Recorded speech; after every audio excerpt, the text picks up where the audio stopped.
whenever you're scared to do something, 5, 4, 3, 2, 1, do it. That's just how it is.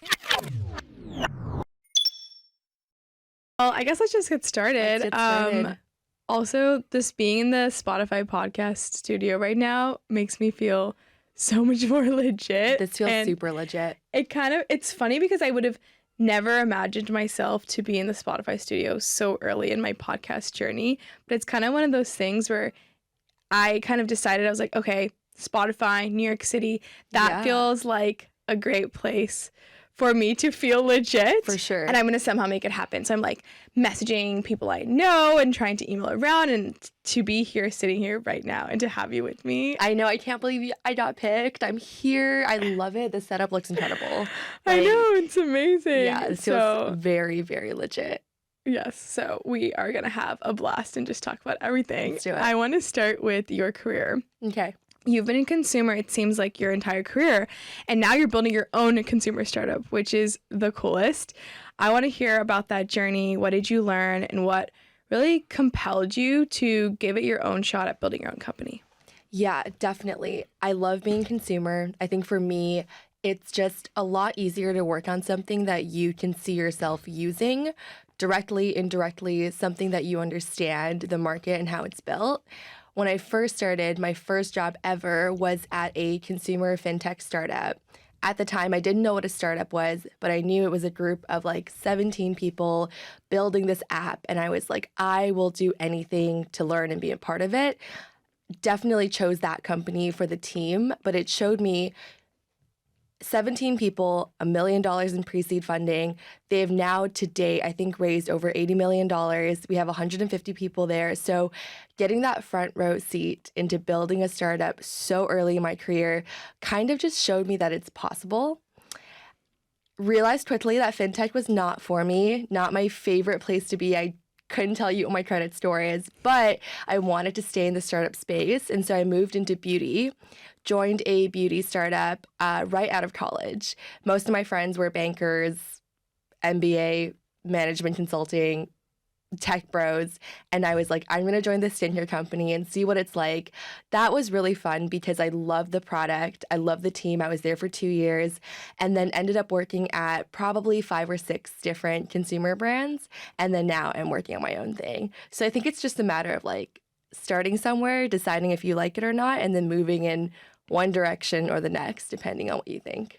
So many young women come to me and say, oh, like, I want to actually go do the startup route, or I want to go do this thing that people around me are not doing. And because everyone around me is doing the like big 4, big tech consulting jobs. How did you like ignore the noise, ignore what your friends were chasing, and really authentically follow what you wanted to do? I wish so bad I could say that I just didn't care and I just did my own thing and I was so focused on my own thing. The truth is, I tried really hard to be like them.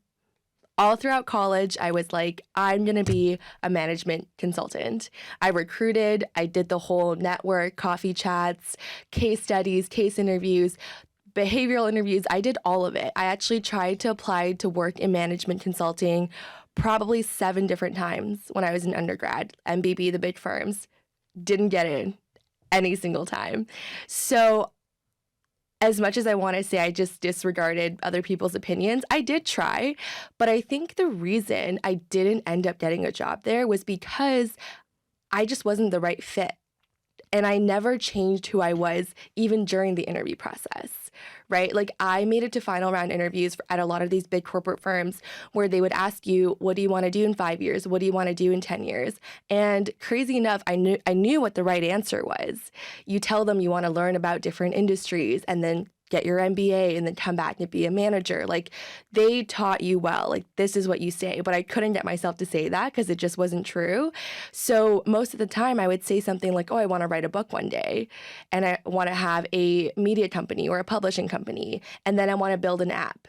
And they would just look at me with blank stares, didn't say anything. And then I would get the call 3 hours later that I didn't get the job. Right. It's like, obviously, they don't want you to say that. And if you're going to be authentic to yourself, they're going to naturally determine for themselves that this is not a good Exactly. So I wasn't ballsy enough to not apply or not try. And I think for anyone in college, you definitely, like, you're going to try to get those jobs. It feels stable, it feels secure. But my advice is, as long as you're authentic to who you are and you just do behave the way that you are as a human, if you end up there, you end up there. And if you don't, you'll end up at where you're supposed to be.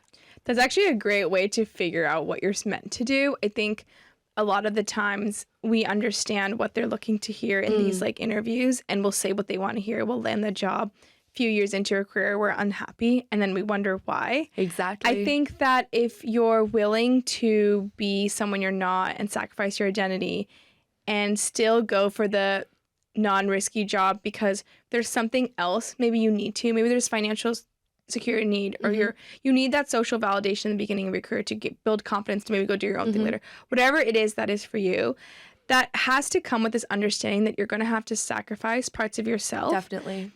But I do think that if you don't want to and you do it anyways, that'll still also miss. So it kind of felt like you were in that like middle ground where you knew you didn't want to sacrifice who you are. You wanted to be authentic. But then like this thing, this fancy, shiny thing that everyone was chasing, you were like, wait, I think I should chase it too.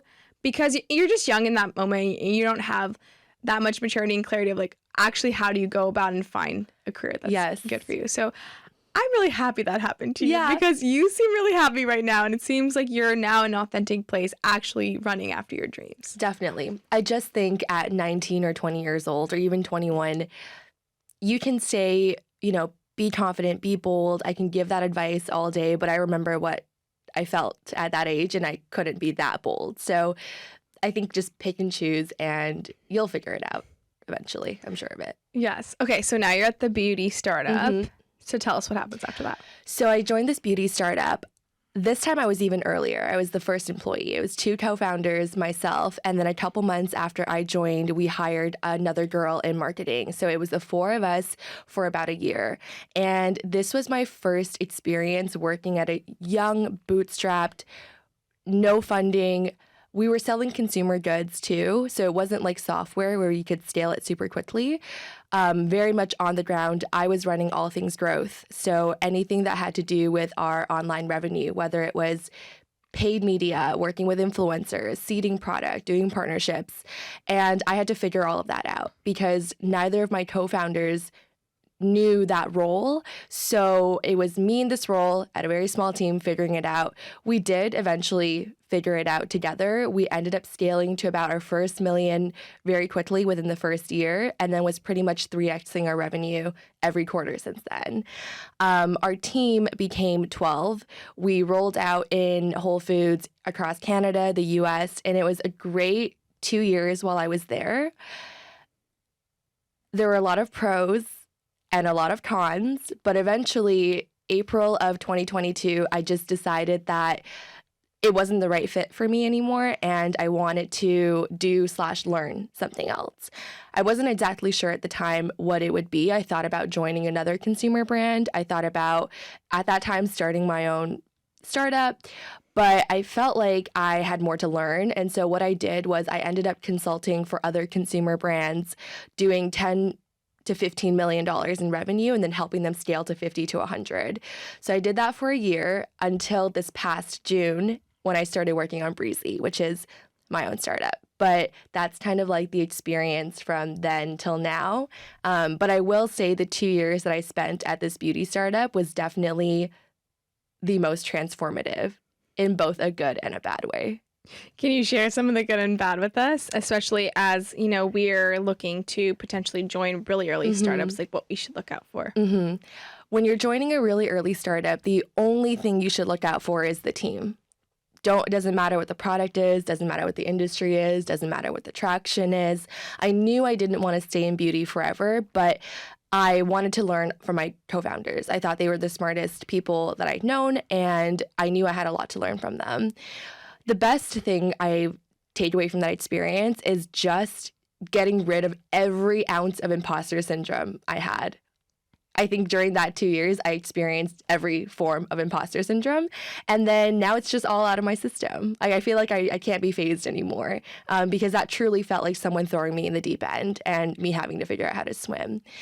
The not so positives, I think, one, I learned that people change, and you either have to roll with it or you have to decide that it's not the place for you to learn anymore. Something else I learned is culture is very important, and culture changes over time too. Especially as the company grows. Especially as the company grows. And third, I think knowing when it's time to leave, especially I think when we're young, we have this loyalty that we feel, or maybe it's sunk cost that we believe. You need to know when it's not the best place for you anymore, and then you need to decide that you are moving on to what's next. Yeah. I mean, as a founder, if your company is growing rapidly, if you actually stay the same, that is inherently bad and doesn't make sense. So it does make sense that the people you're working with change. I think it's knowing if that change is good for you or not. Totally. And then actually observing that and then making the right decision for yourself. Yes. How do you know that this is actually good for me or bad for me? Like, what is that signal that you had where, like, this is actually better for me to leave? I think that something that I always looked for, and for me was, okay, as soon as this box is no longer checked, then it's time for me to leave, is whether or not I believed I could still grow and learn and evolve as a person. And I think 2 years into being at the startup, my role had gone from very wide, where I was able to learn every function, different skills, meet different people, to then my role became, okay, Lillie, we need you to do one thing only. You can't do anything else. That's it. For me, was like, okay, I can't learn like this. I can't grow like this. And as much as I want to help the company, it's time for someone else to come in. So I think that's just the key for me. Like, I'm not growing, I'm not learning, I'm not evolving.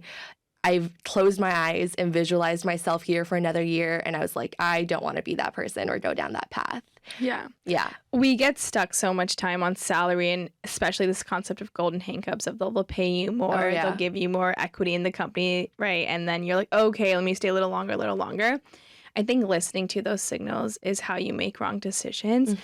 Instead, listening to your learning growth curve, knowing that, okay, like if my learning curve has been stunted here, that's like a great signal. And I think that's a great way to look at it. And I think that sometimes it's almost interestingly the reason why people actually go and build their own thing, because they realize that the best way for them to now continue to be peaking in their growth curve is not going to be from anyone else, but from them trying and failing themselves and you know, going through that. So I'm excited to hear about, you know, that moment for you when you're like, nope, I'm going to do my own thing now. So after I stopped working at the beauty startup, I was consulting for a while, and I actually really enjoyed that because, like I said, I got back into learning. I got back into doing multiple things at once, but I was missing this core, like, purpose, if that made sense. Yeah. And I knew that my purpose was not to consult e-commerce brands scaling to $100 million. Like, I knew that I was good at that and I could do a good job in that very specific skill and experience that I had, but I didn't feel like that was my purpose. And Breezy, which is the startup that I'm working on right now, was never something that came up because I was looking to start a business. What I used to do in life, not even in college, I was going to say college, but in life, was I had a list in my Apple Notes and I called it What If. So that was my list. It was called What If.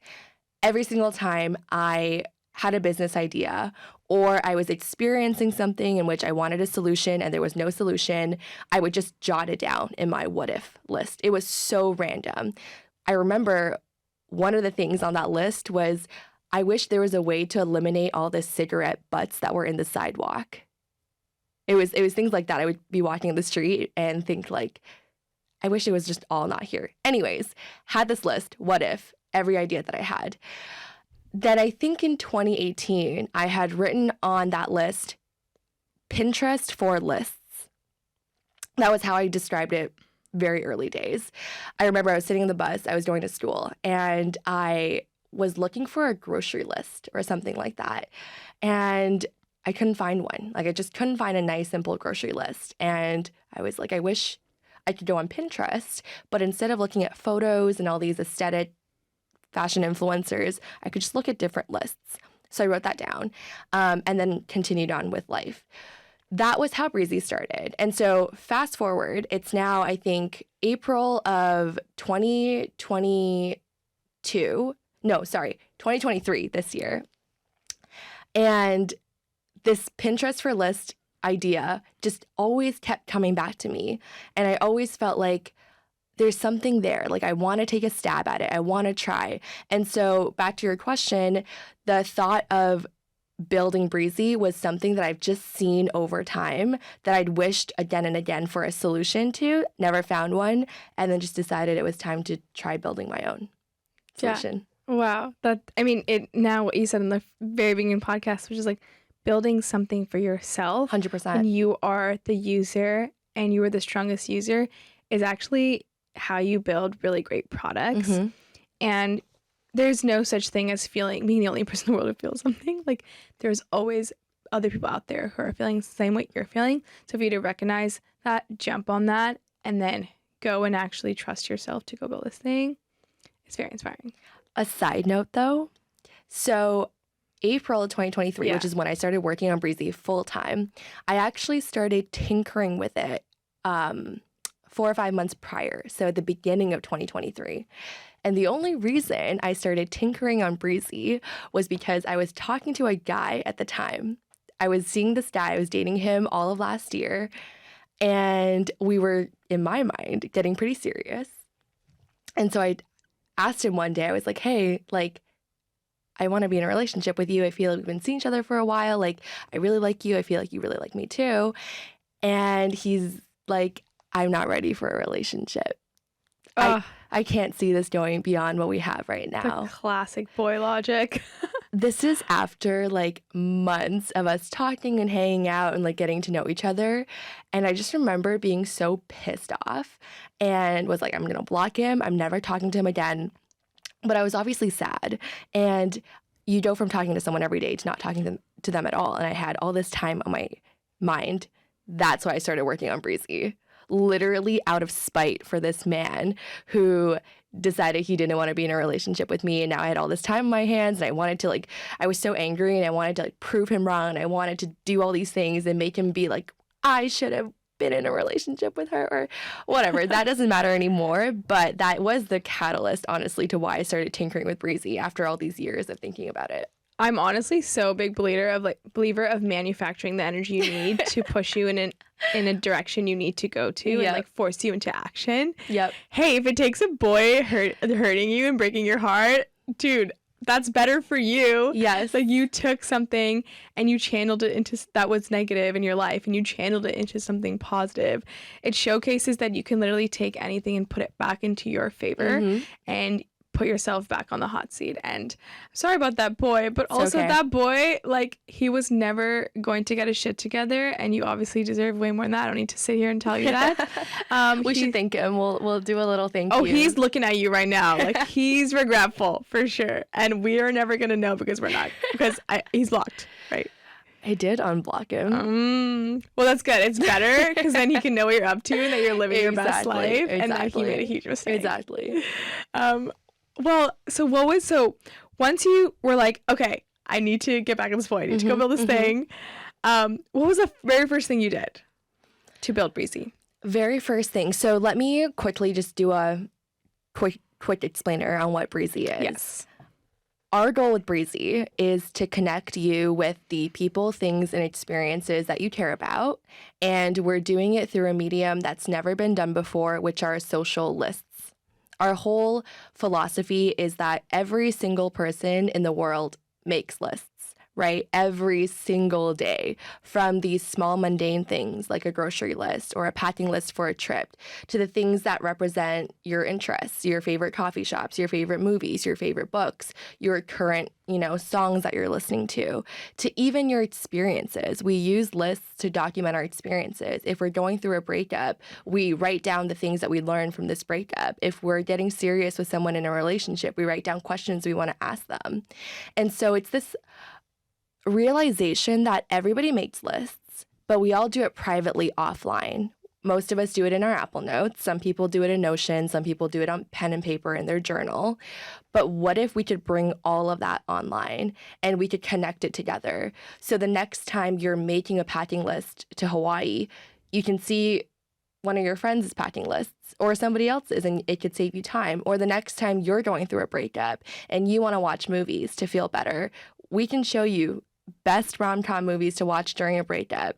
And it's this idea of connecting all of our experiences together through something that we typically overlook. So that's what Breezy is. Yeah, it's funny that, not funny, but it's so true what you said about lists, because even the most advanced social media platforms that are using video first, like TikTok, Instagram, which is like so much imagery, these people are still putting green screens of lists, and there's lists in their captions. It's everywhere. It's not going away. It's timeless. So obviously that makes so much sense, what you're building. Yes.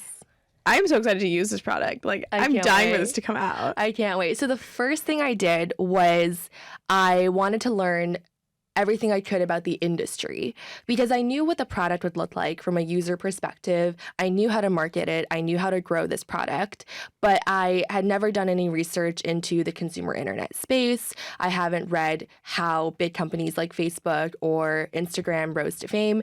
And so I did a lot of just reading, understanding of the major players, how they raised money, who they raised money from, what metrics they look at, how long they took to grow, what their initial teams looked like. So it was a bunch of research. And then because my background in growth, I was like, I don't care that I don't have any products or a mock-up. At the time, didn't even know what the name of the company was going to be, but I'm just going to talk to users. I'm going to talk to them about their problems, learn about how they make lists today, pitch them this solution, and just get some initial feedback. And that was really awesome, because as soon as I did that, it was this realization that, no, this isn't just a product that I want. This is a product that many people didn't even know they needed, but once you tell them, can't live without the solution. So that was next. After that, I immediately knew I needed a co-founder, because I can write about 3 lines of code, hello world, on the computer, and like, that's it. So I was really focused on either finding a founding engineer or finding a co-founder. That was a whole journey in itself, but I did find one. I found an amazing co-founder. He is incredible. Honestly, super stoked to be working with him. So I met him. Then we dove right into product, designs, mock-ups, Figma, all of that. Then we started building our waitlist, TikTok, amazing channel. You know, it's the best. I can't even imagine starting a company without TikTok. Like, what would we be doing? And that kind of brings us to today. It was a very rapid fire experience to get to this moment. What was that process finding a co-founder? Because they say finding a co-founder is like just as hard as finding a husband, and like, we're all out here trying to find a husband still. Like, it's not happening. So how did you go about that? Okay. My take on finding a co-founder is a little different. I think it also says a lot about my approach to dating, or just in general. There's 2 types of people. I find there is spray and pray, which is exactly what it sounds like. Yep. You go for quantity. You go, okay, if I talk to 100 people, there better be one. Right? Like, the odds are definitely in your favor. So there's spray and pray. I am not spray and pray. I am one and done. Okay. That's how I like to approach anything in life. I'm very one and done. And so I just put out into the world that I was looking for a co-founder. And I think that is really important, just to tell people that you're talking to and start planting these seeds, just so people know you are looking for a co-founder. Yeah, it's the best way to manufacture luck, is to talk about something just as much as possible. Increase the surface area. Exactly. But it wasn't like I was talking and taking meetings with like every engineer that I met. I already knew in my mind, like not visually, but like I just knew what I was looking for. Like, I had this blurry image of my co-founder. You had a list of your dream co-founder. I did have a list of my dream co-founder. And I just kind of waited until somebody would at least match 85% of that. And then I would take a call and have a further conversation. So I think in total, I'd only talked to 4 people over the span of 2.5 months about being co-founders. I had met, hundreds, but I immediately was just like, no. Like, I think something that I'm good at is I know exactly what I'm looking for. I have a really good read on people. And so immediately was like, nope, to these 96 other people. 4 of them I really liked and talked to. 2 of them I was very interested in potentially being co-founders with.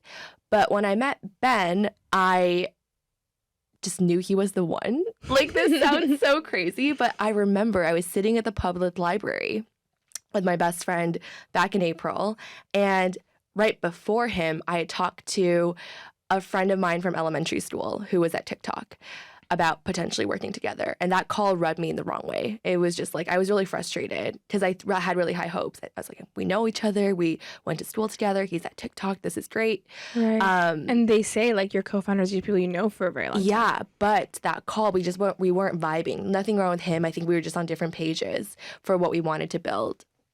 And then Ben, I had a call scheduled with 30 minutes later, did not know him. We met on Twitter. No expectations whatsoever. Honestly, I took the call because he had followed up 3 times in my DMs. The minute I got off that call with him, I told my best friend Val, who was sitting beside me, I was like, oh yeah, like he's the one. I just knew, like, his skills, his experience, his vibe, his energy, us just like, I don't even know what we talked about for the first 30 minutes. We didn't talk about Breezy. I'm like 90% sure of that. We were talking about like bowling or something super random. And then I continued to chit chat with him over the course of the next 4 or 5 weeks. Then I pitched him, hey, why don't you work on Breezy in your weeknights, weekends? I can't pay you anything. We're fully bootstrapped, but you already work on side projects in your spare time. And this is a side project that has a lot of potential upside.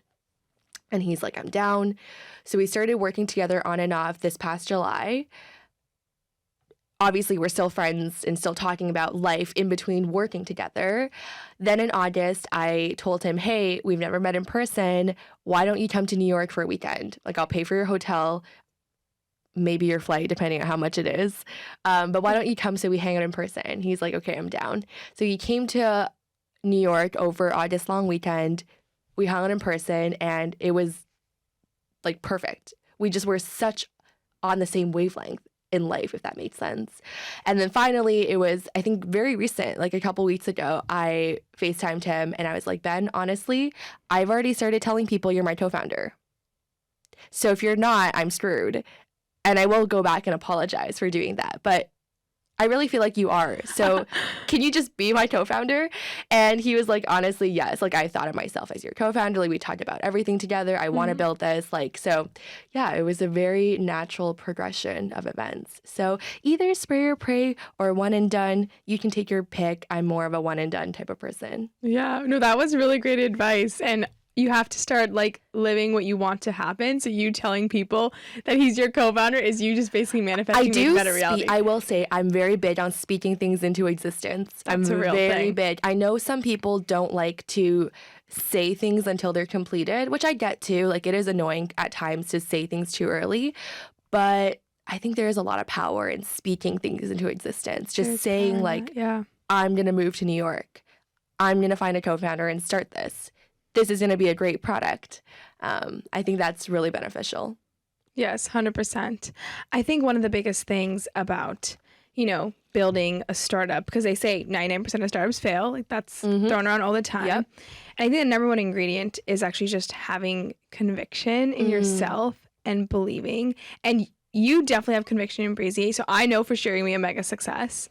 I'm so confident of that because you're confident about it. I have no idea, like, that much about your background. I don't know much about how people are going to react to their product, but I know for sure you're going to figure out do or die. You're going to get it done. Do or die. That's right. Yeah, totally. So how can we learn from you and how can we build this irresistible confidence that you have? Oh man, that's a really good question because I feel like there are 2 parts to this. One is more philosophical and the other is more tactical. But on the more like philosophical side, I'm an only child. So I have always grown up knowing that the relationship I have with myself is the most important relationship in the entire world. More than the relationship I have with my parents, more than the relationship I have with my friends, more than my romantic relationships. I've always prioritized myself. And I think when you grow up knowing and believing that, you just spend a lot of time thinking about yourself.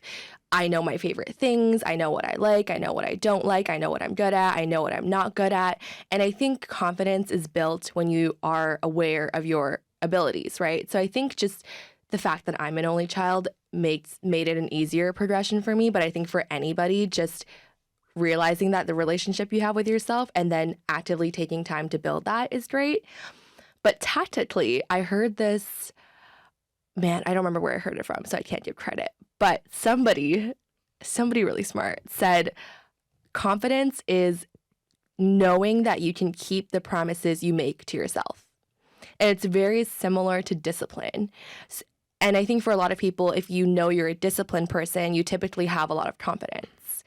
Because believing in yourself is one way. People say, like, yeah, you just have to believe in yourself, but I find that very vague. If you can confidently say, I keep the promises I make to myself, you will naturally feel confident. If I say I'm going to go and find a co-founder for Breezy, I'm confident that I'm going to go find a co-founder for Breezy. I don't care if I have to do cartwheels on the highway. It's getting done one way or another. So I think once you realize that, there are actually little things in life you can do to build your self-confidence. I'll give one really tactical example. Snoozing the alarm in the morning. I never snooze my alarm in the morning because when you set that alarm the night before, you're essentially saying tomorrow I'm going to get up at 7:15 in the morning. When you wake up to your alarm at 7:15 in the morning and you press snooze, you're already not keeping promises you made to yourself, and the day hasn't even started yet. So you're essentially starting the day down a block because you have already failed the first promise you want to keep to yourself, which is as simple as just getting up. But when the alarm goes off at 7:15 and you go, okay, cool, close it, sit up, open the curtains, do whatever I have to do for the day, you're already starting a leg up because you fulfilled the first promise you made to yourself. And now you're like, okay, if I can do this, I can do that. Then I can do the thing after that. So yeah, confidence to me is very much just being able to keep the promises you make to yourself. And if you can do that, I think you can be very confident. Oh, that's great advice. I snooze my alarm. I just feel so embarrassed now knowing that that's literally the most obvious thing now when you say it. That's literally the first promise I made to myself. And every single day I'm starting off the day snoozing it and filling out that first thing. Honestly, though, the thing is, if you it's okay to be honest with yourself too. Hey, I'm super tired. I barely got any sleep the last few days. I need to sleep in tomorrow. Forget my 7:15 alarm. I'm just going to set it for 9. I'm just going to sleep in. That's actually a better way to do it because then, sleep until 9 and you still wake up keeping the promise you made to yourself. Yeah. But if you do want to get up early and you have all these things that you know you want to do, then not snoozing it is the way to go. Yeah, it feels like you have to inherently be kind to yourself in that process. And then also being self-aware of what your body needs physically and mentally so you can make good promises to yourself. So it's not just keeping the promises you make, but also making good promises. That make sense I love that. Nice. Now we have two now great. We're yeah, this is great. It's perfect. Oh my God. Perfect. Well, I really want to hear about how you've navigated imposter syndrome. You mentioned earlier, you said that when you were at that beauty startup, every time you were doing something, you had imposter syndrome, and the way that you proceeded forward was actually getting rid of that imposter syndrome. I think imposter syndrome is a rite of passage. Everyone feels this way. Definitely. And in fact, if you don't feel this way, you should probably challenge yourself in some way because your life seems too easy and you're not growing. So imposter syndrome is a rite of passage for sure, but dwelling in that, not solving it is where I think the problem comes from. So I want to hear how you navigated that. Again, more advice that is not mine that I am sharing with you and your listeners. But this one, I remember where it came from. So this is already better. It came from Mel Robbins, which I love her. I don't know if you listen to her podcast or not. She's amazing. Yeah, she's amazing. If I ever met her in person, I would fangirl so hard.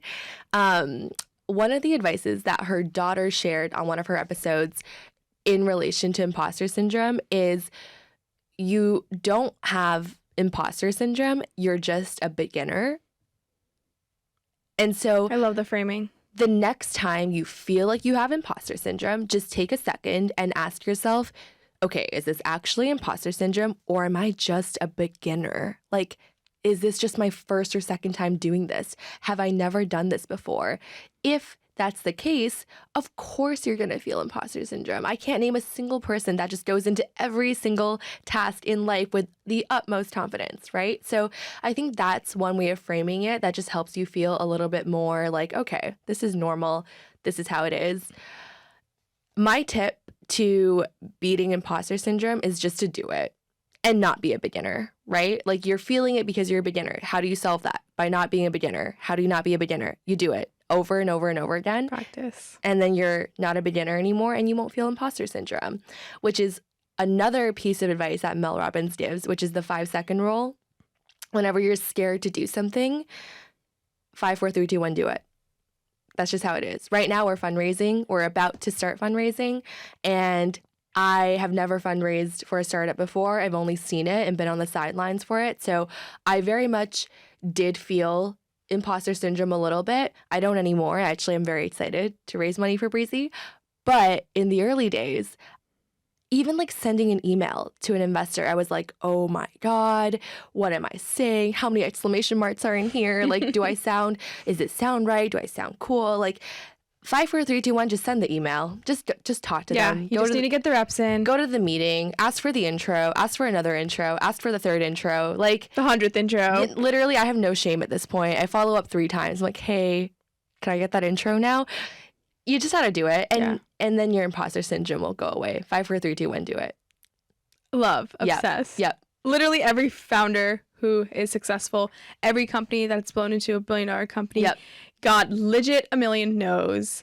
Literally had nobody believed in them. Like these are classic rite of passage if you want to do anything interesting in your life. 1,000%. So yeah, 5, 4, 3, 2, 1, just do it. Yeah, 5, 4, 3, 2, 1, just do it. I'm literally gonna tell myself that now. Yep. Another really critical thing and that you need to do to build a great startup is not just be confident, but also know that failure and lots of failure on repetition is just very critical. So how do you deal with failure? And can you share a time where you really felt like you failed, but you bounced back and you were better from it? Specifically in context, I think, with building Breezy. So dealing with failure, it's hard for me to say because this sounds a little weird, but like I love failure. I'm a rejection queen. Like bring on the no's, bring on the mistakes, bring on the errors, because I feel like all of that is just a step in the right direction. And I actually mean it. Like I feel no ways when I do something wrong or something goes wrong. I'm like, okay, cool.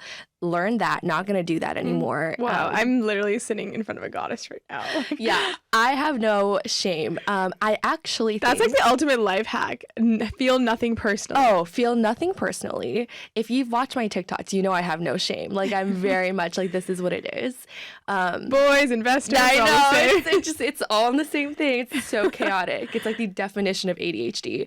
But before I dive more into failure, this is actually a funny story. But the reason I think I have no shame is because growing up, I was boy crazy. I still am boy crazy, as you can tell. But if you ask any of my childhood best friends that I grew up with, the things that I did for boys when I was in elementary school, high school, I'll give you really quick examples. We'll get back to failure because that's important. I want to hear it. Yeah, tell us. Okay. In 5th grade, I was obsessed with this boy in my elementary school to the point where I got a job delivering newspapers on his street so I could run into him in front of his door. No way.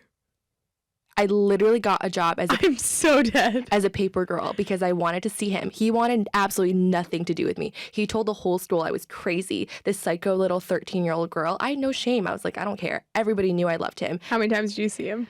I think I saw him like twice, and I saw his parents like a couple times. I was like, oh my God, my future in-laws. Like, this is great. Funny story. He did ask me out in college. I was like, no, you're about like 10 years late. So that happened. Then when I was in... You always get what you want, even 10 years later, girl. Then in high school, I was obsessed with this boy who was a year older than me. And Ask FM was really big at the time. I don't know if you used Ask FM. I do remember that. So I asked him a question. I think I asked him where he worked or like what his part-time job was. And he had said that he had a part-time job at this like party supply store. So what did I do? I brought my resume to the party supply store and got a job. Literally at the store. Got the same shifts as him. Well, we all worked after school shifts, so that was very normal. met him, we became friends. He started dating another girl like 2 days into like my shift, and he's still dating her like 8 years later. So like I'm really happy for them. But again, just like the rejection over and over again. And even with my most recent ex-boyfriend, like I wanted to be in a relationship with him and he said no and like told all his friends and all. So I just think growing up with a bunch of rejection has now made me absolutely immune to any sort of no or failure. So that I think helps a lot. You're gonna be the perfect startup founder. I know, right? Like, I'm like, to these... You prepared for this your entire life. To these investors, like, Be a boy. You think you can hurt me? Like, you've got nothing on these guys. Like, I have been dumped. Like, I have been through the gauntlet with this. So back to the real topic of failure, I think it's okay to make mistakes. You just have to learn from them and not make them again. And don't make any stupid mistakes. Try not to make mistakes that you could have prevented yourself from making because you were careless or you didn't think about someone's feelings or you overstepped. Like, those are failures I really like to avoid. But if it's like getting a no or something not working out or not growing as fast, like that's just all part of the process. And then when it comes to Breezy specifically,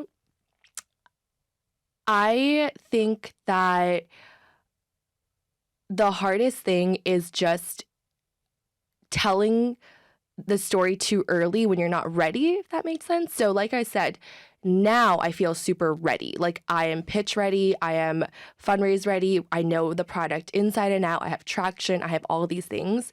But there has been a few times earlier in the year where I've talked to people I really admired and have tried to pitch them Breezy and didn't really know what I was saying at the time. Ended up getting back that they're not interested and didn't want to help and didn't want to advise. And that very much felt like failure to me. But I think it's just all a learning process. And I learned so much from those bad pitches that have now made the pitching good. And also just knowing that, like, yeah, these failures aren't permanent. Who knows? In a year, they might come back. Like, they always come back. So, yeah, those are my stories with failure. I really, really like that you differentiated between careless failures and intentional failures because failure is inevitable.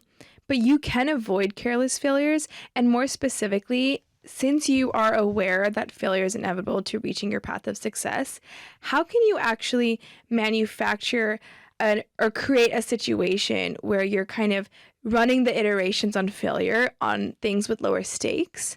And I know we talk about it a lot in the context of pitching, which is like pitch your dream investors last, pitch your dream funds last, but it's very much relatable to just life context in general. Let's say, for example, like you're running a sprint of dates and you have 4 dates lined up that week. Well, can you get the boys that maybe you're not super excited about on the Monday, Tuesday, and then get the boy you're really excited about on their time, like a little later after you've kind of had the reps, maybe you haven't like dated in like a few years or something like that. And how can we apply, and we can apply that to like other parts of our life context, and being strategic about that is really important rather than just like mindlessly throwing around, oh, well, I have to fail anyways to succeed. And then now we're doing these careless failures and we're not actually intentionally growing upwards. We're kind of circular growing. So I really like that you differentiated that. I think that's very important. Yeah, I think that's a really good point. And the last thing I'll say on the topic of failure or regret is the only time I've ever regretted anything was when I had done something for the purpose of someone else and not myself, if that makes sense. And I'll go back to pitching because it's the easiest like example to give. Yeah. But I have never regretted pitching a dream investor too early. I was nervous. I didn't say things right. I was maybe a bit flustered. It's like, yes, I'm like, damn it, like I wish I got them. But it's like, no, I was just early. Like I didn't know what I was doing. It's okay.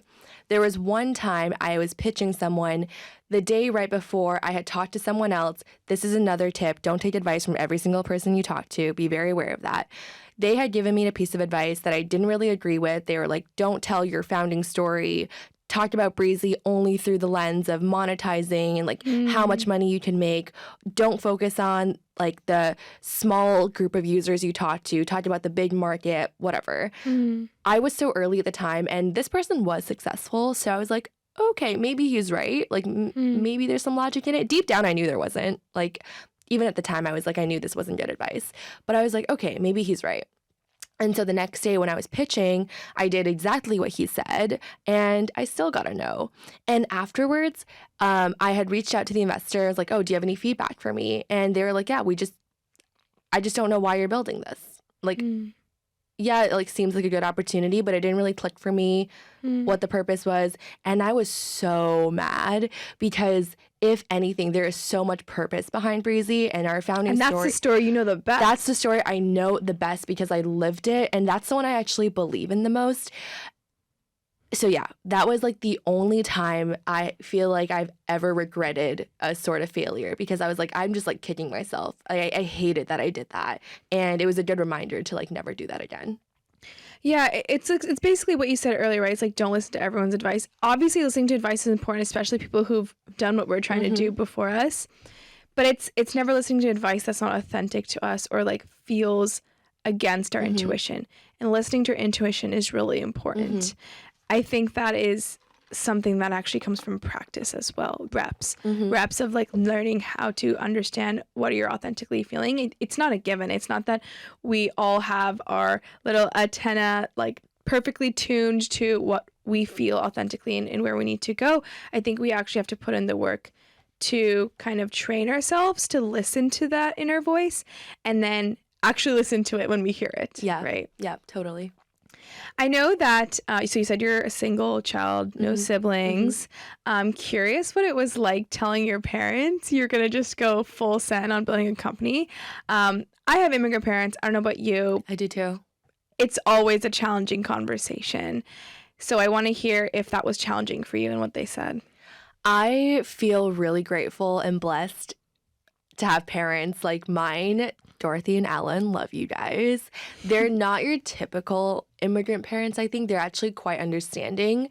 I think because of their backgrounds, my mom's an English teacher, and so she's always been a like lifelong learner. She loved teaching. She loved helping people. She liked to impact the lives of others. So she's very much like understanding of that world. My dad's an electrician, but he is a semi-pro baccarat and blackjack player. So growing up, I had seen him go play tournaments in like Japan and Brazil. He read so many books on strategy and skill, and he taught me so much. But it's just, that's unique, right? Like not many people have a dad that spends a lot of time at the casino. Because of that, I think they've always been really understanding. And then on top of that, because I was an only child, I think they just were very used to me having all these crazy ideas. When I was younger, I wanted to be an actress. That was my first dream job. And all my friends were going to these like academic high schools with AP classes. And I went to a music theater high school. It was literally Glee. I was in Glee. I went to school with Nina Dobrev from Vampire Diaries. That's insane. Yeah, she went to my high school. A lot of my friends from high school are IMDb actors and musicians. So I think I've always wanted to do different things. So luckily, my parents were a little primed for the craziness that was about to ensue. But they were always supportive. And I think it goes back to the point of like confidence. I'd always kept the promises I made to myself, and they saw that. And so when I wanted to start Breezy, they knew I was going to keep this promise of making this company happen and like doing it really well. So yeah, I'm very grateful for them, and I love them a lot. Your parents sound incredible, and I know you're laughing talking about your Glee high school, but everyone has their own journey. Everything happens for a reason. You needed to go through that to be where you are today, and for all you know, those your past friends who are going to be these big celebs are going to like, it's going to fully wrap around and they're going to help blow you up when you build this like insane product. I would love that. So that makes sense. Being intentional about where you live, I think, is also a really important part of the journey. And I know that you have extended your sublease in New York several times. So I'm curious what went behind your decision of extending it and why you think it's the right place for you right now when you're building Breezy. So I grew up in Toronto, and Toronto's great. I love the city. I don't know if you've ever been. No, but I really want to go. Oh my gosh, you should. Fun. Only come May, June, July, August, September, because any other time of the year it's like so cold and not the best. Noted. Classic East Coast like weather Canadian, pattern. Yep, us in the cold. So I grew up in Toronto, and I loved it, but I've always felt like a big fish in a small pond, if that makes sense. Like there were just not that many things that excited me. There weren't too many mentors that I wanted to meet. And I knew that for myself, I love being the small fish in a big pond. Like, I want to be the dumbest person in every room I walk into. I want everybody else to be 10 steps ahead of me, because I find that when I'm in those environments, I level up like crazy, and I'm very much like, their energy lifts me up and makes me more motivated. So I knew that Toronto was a hard place for that, because I just didn't get that atmosphere. And I've been to New York a few times, and I just like loved the energy here. Even when I was still working in growth for consumer brands, New York's the best place to start a brand. There's multi-billion-dollar brands here being built. Yes. And so I had already seen that energy. And with Breezy, I knew I was building for, in the early days, a Gen Z female audience. And I knew how important community building was for Breezy. And so New York just made sense. And so in June, I was like, okay, I'm just going to get a month-long sublet, do my thing here, and then I'll go back home afterwards. But then once I got here, I just started speaking things into existence. I started telling people, like, oh, how long are you here in the city for? I would look at them straight in the eyes, not even blink. I'm like, August. You don't even have a place to live till August. I'm like, I'm here till August. And they're like, oh, you got like a 3-month sublet? I'm like, no. They're like, what are you talking about? I'm like, well, I have this place till June, the end of June, or like the beginning of July. And everyone's like, okay, and then where are you going after that? I'm like, I don't know, but I'll be here till August. So yeah, send me the calendar invite for the event. I'll be here. I'll figure it out. But I just started telling that to like every single person I talked to, and then ended up finding someone else who's like, oh, I heard you're looking for a place. Like, I'm going to be gone for all of August. The classic, say the things you want to happen, and then they will come find If you want to stay in my place, I'm like, perfect. And then I told everyone I was leaving in August, and then Breezy started picking up a lot faster than I expected, and I knew I had to move our raise a little bit earlier, so I wanted to do it this year, and I wanted to be in New York for that. So then I was meeting all these investors really casually in August, and most of them would say, okay, well, how long are you in the city for? I'm like, October. I'll be here till October. And they're like, oh, nice, like you have another place? I'm like, no, but I'll be here till October. Like, we can catch up in October. We'll get our coffee. Like, we'll go out and talk. It'll be great. And I'll be closing my round. I'll be closing my round in October. Yeah, exactly. And then somebody randomly, like, from my college, DM me, was like, hey, my older sister's best friend's boyfriend has a place in Union Square, and he's going to Korea for 5 weeks, September to October. The dates are a bit random, but, like, are you still looking for a place? And I said yes. And so now I'm at Union Square, and I'll be there till Which is October. the great best place in New York, because you're love this place. One train from everything, literally. No, I'm obsessed with the sublet I'm staying at. It's gorgeous. It's a beautiful studio. I love it. And remember we met for the first time across Union Square, because that's where I used to live. we got breakfast. Yes, we got breakfast. We got breakfast. Yes, that I'm super close to there. I'm at 4th and 10th. Isn't it the best neighborhood? Super close. And it's the best. you're next to all the amazing East Village restaurants, Yes. all the Asian food. I know, all the Asian food. You're next Love to Union Square Park, Madison. You can go to Greenwich Village, like super easy to go to NYU area. Subways. Yeah. There's like 4 subway stations right there. It's amazing. Oh my God, having a little flashback to that moment. I just want to talk about that for a second. I was in such a dark place when I met you, and I was just trying to meet you because I was like, I just feel like this girl's energy is just, I just love the energy. I don't know why I wanted to meet you. I just wanted to meet you.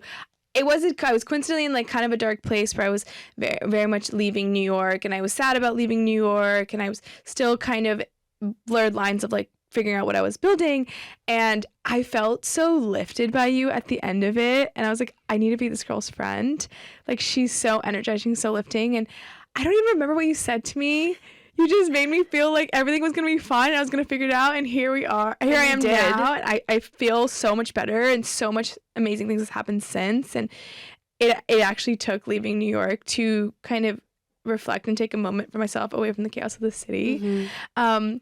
I remember because we got brunch, and I think you were moving out like the next day or something, or like. Yeah, it was literally the next day. It was crazy how timing worked out. And I think I messaged you, like, I cold DM'd you on Twitter like 2 days, and I was like, there's no chance she's going to read this. But she said at the end of her newsletter, which I love reading, by the way, that if you enjoyed it, to hit you up. And you meant that. You did respond. I was like, wow. Yeah, and I was like, yeah, let's do it. Let's get breakfast. I love the place you picked. It was awesome. And then I remember you were saying that you were going back to SF afterwards. Yes. And we talked about so many things, because I think at the time I was writing my newsletter about Breezy, but I wasn't working on Breezy yet. Like, I couldn't even really tell you what the product was. Yeah, you asked me a few questions about like my building process and like my journey. Yeah. I was like, thank God I'm helpful right now. Yeah, and I do remember you sharing like both the pros and the cons and like what you were thinking through. And I know that obviously it wasn't an easy time for you, but I still felt like from that conversation, you were just figuring it out. You know, like you were just weighing all your options, and SF felt like maybe the best momentary next step. You knew it wasn't going to be permanent. It could be. You didn't know if you were going to be back. But I think just the fact that you were still taking action and trying to figure it out and not just like sitting back defeated was the best that you could do at the time. And I think it's really hard to do that. And so the fact that you did that is really awesome. And yeah, I'm a very big energy person. I like to be that person. I'm glad I was able to be in like energizing for you. So yeah, it's very full circle now. Yeah, I know. It's so crazy to see you now, and I feel like so connected to you, even though it's the second time we're meeting. I know, which it's is so crazy. But I text you all the time. That's true. I'm like, hi, I need help. Yeah, exactly. Okay, quick shifting gears here. What is it like dating in New York City while you're literally building a company? I want to hear all the tea, all the crazy stories. Oh, so you're in a relationship, right? Yes. A long-term relationship? Yeah. Do you miss the single days? No, and I think when you're the right person, you don't, because all the crazy you do, single, getting super drunk, not getting super drunk, staying and watching a movie, like being with your friends versus not, like you can, with the right person allows you to thrive and be any type of person you want in any situation. What I do miss about being single is the spontaneity and the like internal adrenaline and confusion. And it sounds really strange, but there's something very exciting about, I don't know if this boy is going to totally break my heart or take it to the next level. And I think that's just the like unhealthy, toxic part. Well, it's just of the dating fact that we're like in our 20s. It's like something about life. Like when you're in their 20s, you like are obsessed with that, you seek that. But then in practice, when it happens, it's always way worse. So I like to remind myself that is like a very small part of the whole thing, and I have the much bigger, the much better part of the pie. So obviously, everyone already knows I'm boy crazy. We went over that part of my background already. But dating in New York while starting a company, like I said earlier, I'm not a spray and pray type of girl. I've met so many girls, which honestly, hats off to them, 4 or 5 dates a week, like meeting 10s, 15 guys, like talking to them, getting to know them. And I just personally can't do that. Like it's just too much for me. Like I prefer deep one-on-one relationships over multiple surface level relationships. And so I have been dating in New York, but they've been very like specific. Like I knew the person. I was very intentionally wanting to get to know them. So I've probably seen about 4 or 5 people. And I think the best part about dating in New York, at least from my experiences, is everyone's background's so different. Because I'm from Toronto, and like when you're dating in Toronto, it's very similar. Like everybody went to like 3 different colleges, and they were all in the same 4 jobs. And there was for sure like 2 mutual friends between every single guy or girl. And I love how different. Yeah, that rarely happens in New York. It's way too big. Where they're from is different. What they studied is different. Their jobs are different. So I really like that. How does it fit with starting a company? I don't know. I can't say. Like, I don't believe in right person, wrong time. I know some people are like, oh, they were the right person, but it was just the wrong time. Or like, I'm not in the right space right now. Personally, that's not my philosophy. I just think if it's the right person, it's the right person. I also think there's never going to be the right time. So if you're waiting for life to be perfect to date or to like be able to be in a relationship, I just like don't know when that's ever going to happen. Yeah, side note, there's something very beautiful about growing with someone. Exactly. So if you find someone at the end of your like crisis or like once you're fully formed, I think it's actually 100 times harder to connect with people, and then you kind of have this like 0.001% of men that are going to be similar to you versus you kind of grow together with someone and build that beautiful relationship. So I think what you're saying also, or more like I'm adding to what you're saying. Yeah, I agree with you. But I am like, I love a first date. I love a second date. But after the second date, this sounds crazy. If I can't see myself marrying you, I'm over. Like, it's done. I'm like, okay, thank you for your time. I have no desire to get to know someone if I'm not at least like excited about the potential. Well, yeah, you of have it. no time to frivolously date. You're literally trying to build $1 billion company. Yeah. And like I said, like when I know, I know. Like I just meet guys and I'm like, I just know. And not to sound actually crazy, but the guy that I was dating back at home, like the whole inspiration behind Breezy, my spiteful pettiness, we're like still talking now. Like, You're serious. yeah, we had a 1-year hiatus because I was like not about it, focusing my own thing, doing my own thing, and was in a way different place than when I met him last year. Obviously, not even in the same country. But we like reconnected at the beginning of August. So this is like recent, like a couple of weeks ago. Oh my God. Yeah, we just like were talking, super normal, nothing crazy. Caught up. I was back in Toronto for 2 weeks at the end of August, and I was able to see him. We were able to hang out, and I still like just like the way he makes me feel, and like he's just so great as a person.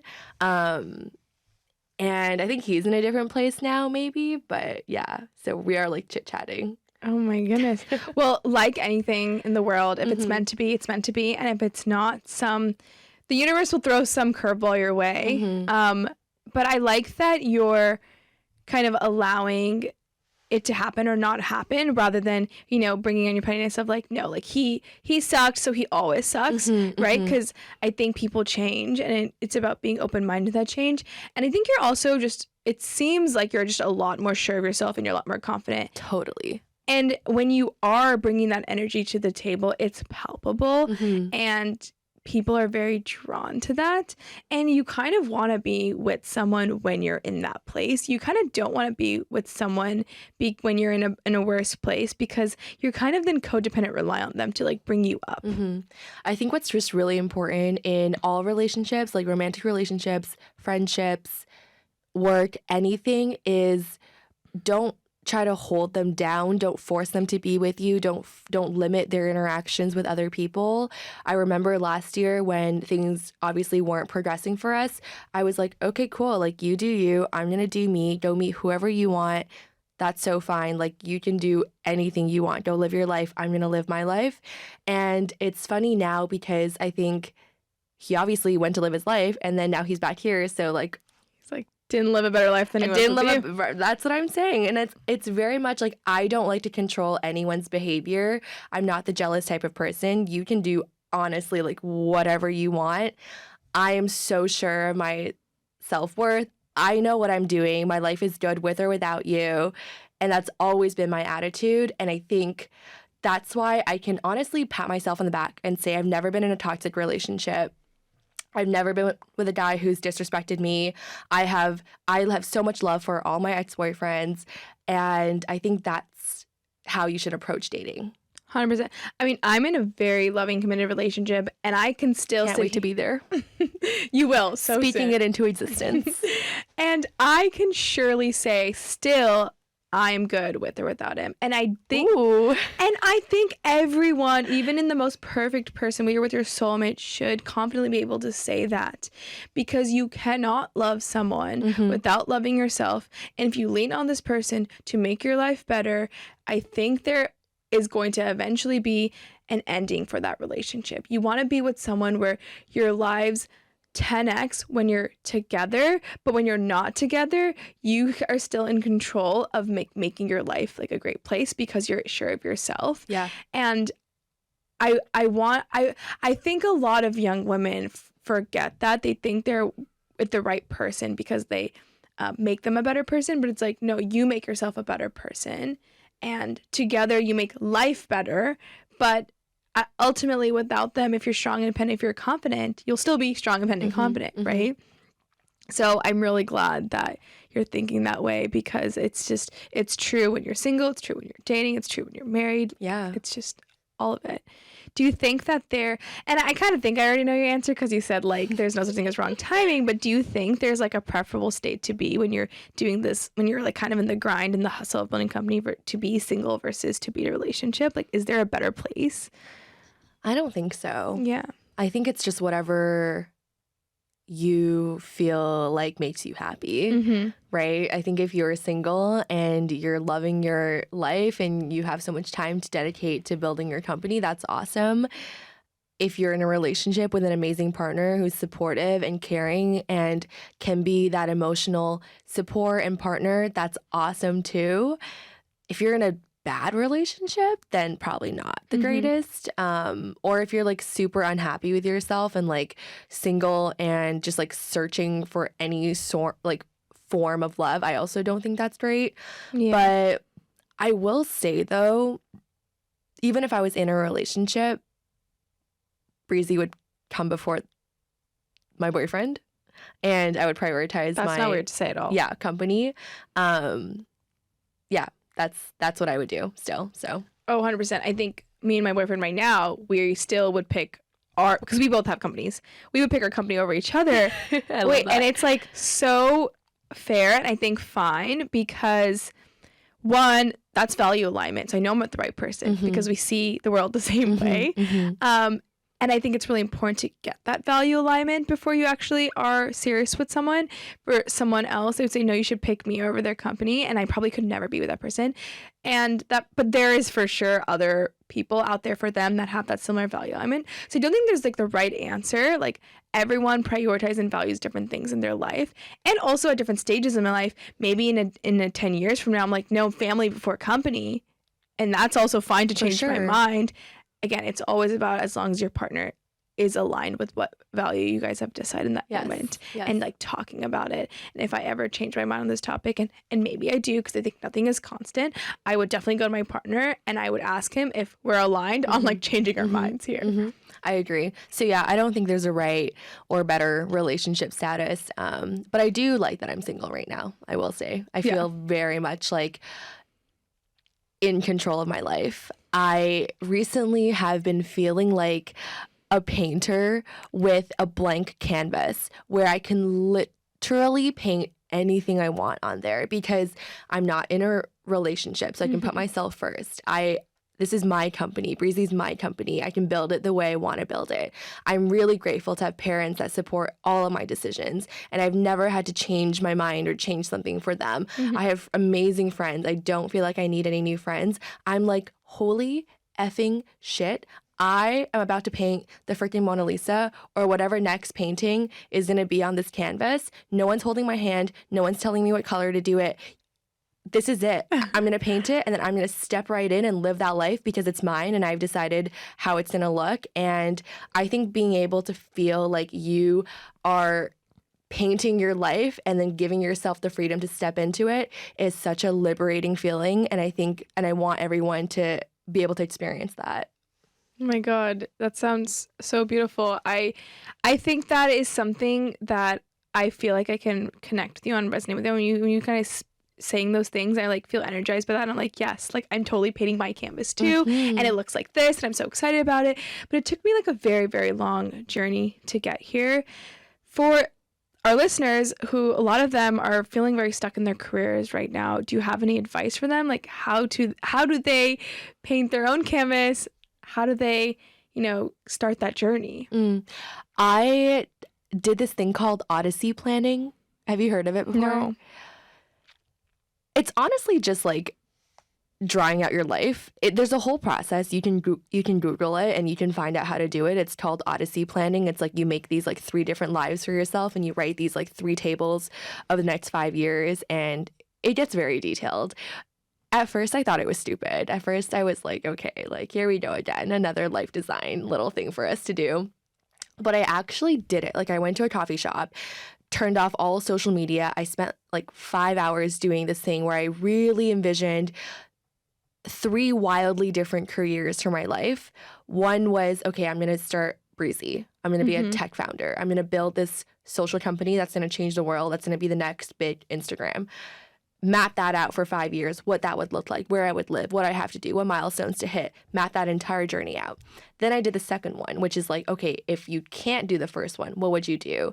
And I wanted to do like creative brand stuff. I wanted to be a world traveler, go to different countries, work with brands, help them go to market, design new products. I knew I wanted to do something creative. So I mapped out that entire process, what 5 years would look like if I was this creative brand growth person.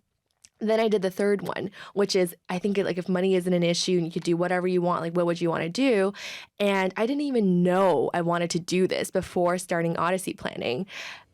I came to the realization that I want to start a publishing / media company, a production company. I wanted to start a production company that would make books, movies, music, films, podcasts, where I would amplify other people's stories. Like it wasn't about telling my own story anymore. It was, hey, there's someone that wants to write a book and can't get a publishing agent because they're different or they're an outlier. We're going to publish their book. Oh, there's a musician who doesn't look like your TikTok star and so people aren't backing them. We'll back them. Oh, we want to do movies that highlight East Asian culture and there's not that many production companies that make those films. We'll do it.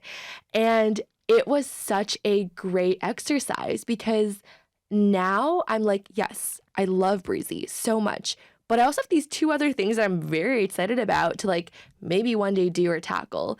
So if you're feeling stuck, that's something that I recommend doing. And yeah, it's just a matter of like getting to know yourself and what you like to do and what you're good at and what your purpose is. And I think ultimately just like taking action and just trying one of them. Yeah, well, I know for sure you're going to live all three of those careers to your fullest. If anyone's capable, you're capable. I'm so excited. If you could go back in time and tell your younger self some advice, what would you tell her? Oh, man. I like love hate this question because I was like, there's so many things I want to be like, you don't, you like can't.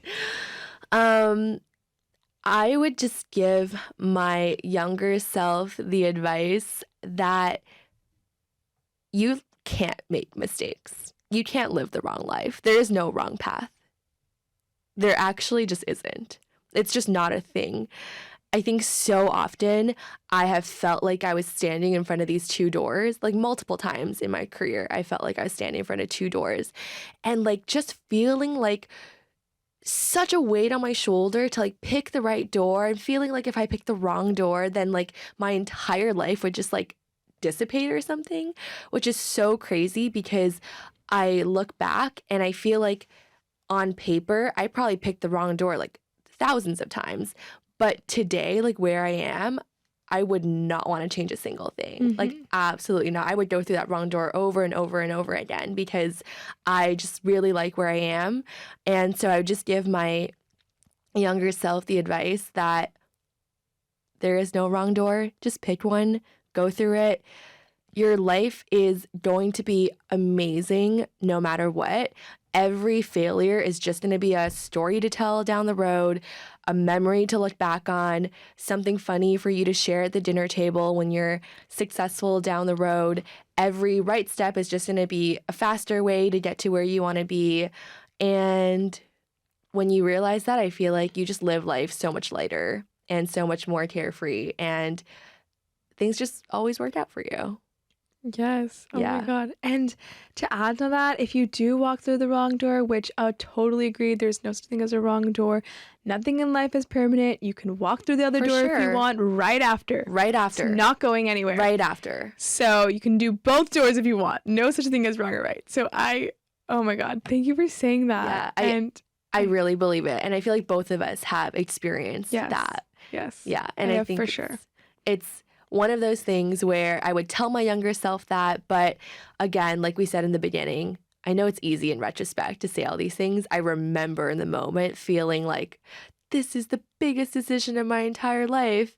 And now I'm like, okay, relax. Like it was not that serious. But I think hearing hopefully both of us now a couple years ahead or a few steps ahead in this journey, at least just like brings you some comfort. That's all I would want. Just like for it to bring you some comfort. Yes. Oh, well, thank you for coming. Yeah, this thank was you for having phenomenal. me. You're the best. Oh my God. I feel so energized. Again, I'm talking to you just like last time I met you. when we love had our it. first coffee. No, this is great. I love this place that you have. This is amazing. Like yeah, I'm so proud of you and how much you've accomplished and how much you've helped me. And I can't wait to see both of our lives and careers in the next few months. Yes. And we're going to build the year. biggest, most beautiful, craziest companies of all time. And we're going to do it together. It's going to be amazing. Wait. Yay!